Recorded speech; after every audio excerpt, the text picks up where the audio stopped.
Lucas et Eric investissent tous les deux dans les actions. Lucas utilise eToro pour investir dans des actions sans payer de commission. Eric doit payer une commission à sa banque à chaque fois qu'il achète ou vend une action.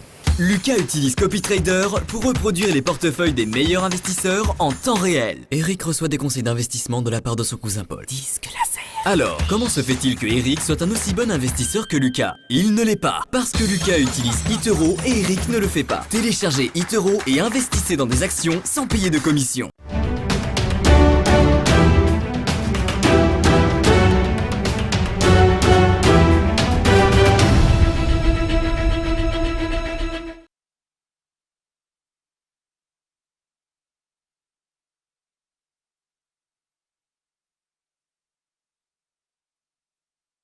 Nous retrouvons à présent Antoine Fraisse-Soulier en duplex, toujours avec nous pour un petit peu de pédagogie. Antoine, vous allez nous expliquer ce qu'est qu'un ETF.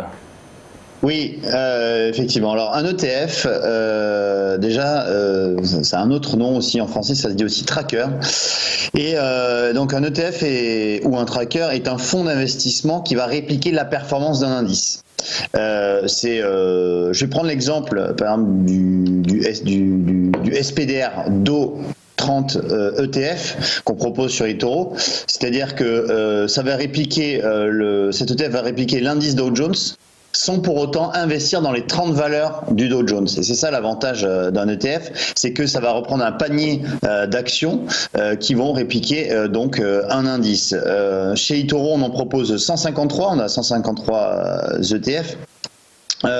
Donc on augmente notre gamme tout de même chez eToro et surtout alors l'ETF, quels sont les avantages, c'est que d'abord vous allez pouvoir investir dans des zones géographiques qui sont pas forcément faciles d'accès. Vous avez des ETF par exemple sur l'indice russe, sur l'indice chinois, qui sont des zones géographiques qui sont compliquées pour investir dans leurs actions. Vous avez également des ETF sectoriels.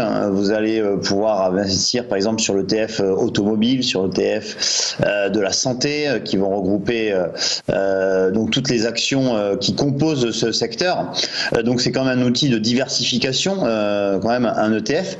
Et puis autre avantage, et pas des moindres, c'est que étant donné que tout ce qui est tracker ETF, ça correspond à la gestion passive, eh bien ça va engendrer que très peu de frais, contrairement à la gestion active. Lorsque vous investissez dans un fonds d'investissement, ça va vous coûter entre 2 et 3% par an, alors qu'un ETF, c'est à peu près 0,3, enfin c'est entre 0,1 même et 0,5% par an.